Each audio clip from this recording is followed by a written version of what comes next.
Está bueno? Sí, señor. Ok, hola chicas.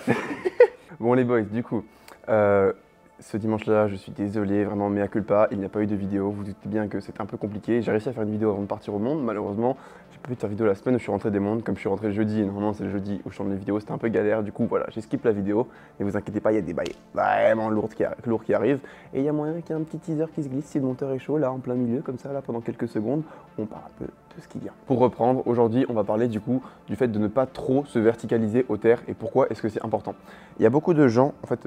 c'est un peu la cue classique qu'on voit chez les gens qui tirent en sumo, mais on traduit aussi parfois, c'est vraiment le fait de se verticaliser et donc d'essayer d'avoir le buste aussi droit que possible. Et malheureusement, c'est pas forcément une cue qui est très pertinente. Pourquoi? Premièrement, il y a un premier problème qui arrive, c'est que squatter le poids, en fait, ça entraîne une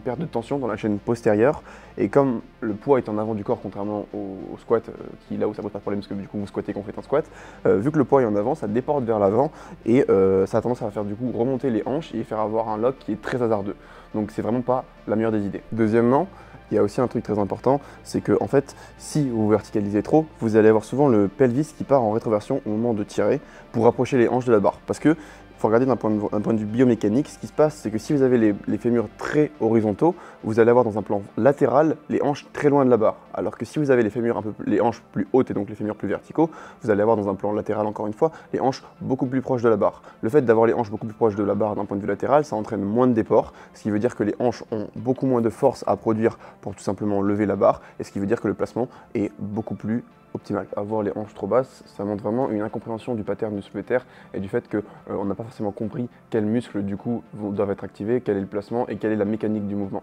C'est vraiment un truc assez répandu chez les gens qui commencent le sumo, d'essayer vraiment de squatter le poids, et c'est pour ça que de manière générale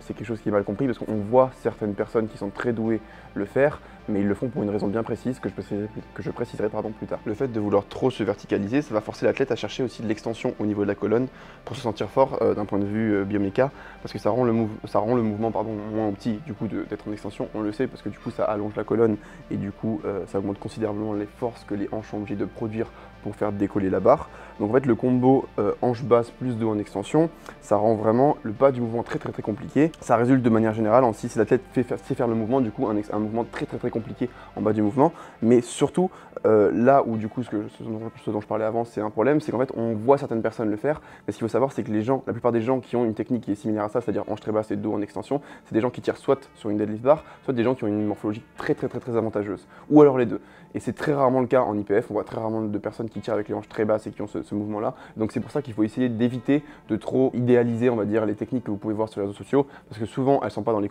faites dans les conditions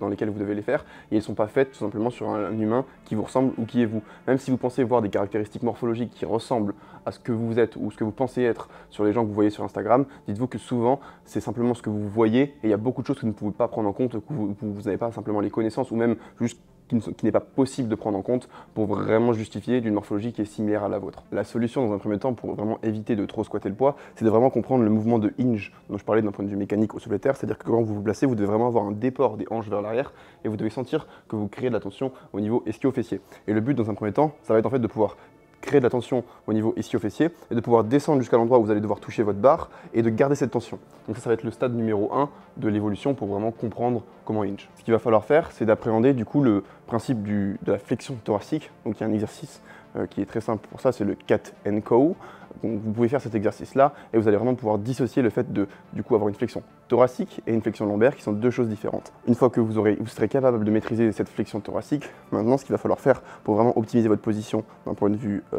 position de départ et donc d'éviter d'avoir trop cette mécanique de squatter le poids, c'est de réussir à combiner flexion thoracique et hinge. Et ça, c'est beaucoup plus compliqué que juste aller chercher en extension et hinge, parce que quand vous allez chercher en extension, vous allez déjà de base étirer votre chaîne postérieure, ce qui fait que du coup, c'est beaucoup plus simple de ressentir cet étirement. Quand vous allez chercher en flexion thoracique et en mettant bien les bras en avant, chercher un hinge, c'est beaucoup plus compliqué, et c'est ça du coup qu'il va falloir réussir à mettre en place, et du coup de pouvoir chercher en flexion thoracique et en même temps de garder de la tension, comme vous pouvez le voir là, ischio et fessier. Et ça, c'est beaucoup plus compliqué, et surtout de continuer à le faire quand vous allez commencer à tirer, c'est évidemment encore plus compliqué. Cet exercice-là, en accord, on va dire, avec le glass deadlift, donc ensemble, ça va vraiment vous aider à trouver votre position de hanche en termes de hauteur, mais aussi de réussir à créer de la tension quand vous allez trouver votre hauteur de hanche, parce que c'est encore autre chose. Vous pouvez aussi avoir trop cette mécanique de squat, même en ayant les hanches assez hautes, parce que du coup, si vous restez dans ce truc où vous essayez vraiment d'utiliser que la chaîne antérieure, dans ce mécanisme où vous essayez d'utiliser que la chaîne antérieure et quasiment pas la chaîne postérieure, vous pouvez avoir une mécanique de squat, même en ayant les hanches hautes, même si c'est plus compliqué. Donc en combinant ces deux exercices-là, vous allez pouvoir trouver votre hauteur de hanche, votre placement de hanche, et aussi en jouant avec la flexion thoracique, du coup, voir à quel point vous pouvez vous sentir à l'aise, et du coup avoir une bonne position de départ, et vous sentir fort dès le début, mais aussi à la fin. Donc c'est-à-dire, comme je le dis toujours, il doit y avoir une courbe de force au niveau de votre mouvement, et vous ne devez pas avoir de partie de votre mouvement qui est sensiblement plus dure que le reste, parce que sinon ça veut dire que votre mouvement n'est pas optimisé, étant donné que le but du powerlifting, c'est de bouger notre corps du point A au point B avec une charge. Et donc si une des parties est vraiment limitante par rapport à une autre, donc si par exemple votre démarrage prend 10 secondes et que vous loupez tout le temps au démarrage mais jamais au lock, alors que vous pourriez juste rendre votre démarrage un peu plus dur et donc du coup toujours lock vu que vous êtes très large au lock, vous aurez de manière générale un mouvement qui est beaucoup plus optimisé et il y a de grandes chances que vous puissiez soulever beaucoup plus de poids. Donc voilà les boys, comme je l'ai dit, trop se verticaliser aux terres, c'est vraiment pas toujours une bonne idée. Il faut vraiment pouvoir peser le pour et le contre. Maintenant, vous savez quoi faire, vous savez dans quelle position vous êtes, vous savez dans quelle position vous devez être, et du coup, vous allez pouvoir soulever des grosses barres sur les terres, parce qu'évidemment, c'est ce qu'on recherche. Donc voilà les boys, à la prochaine. Et comme d'habitude, le petit shop Silent Worker dans la bio, MyProtein, code SBD Forever, n'hésitez pas à utiliser mon lien pour soutenir le boy et soulever des grosses barres.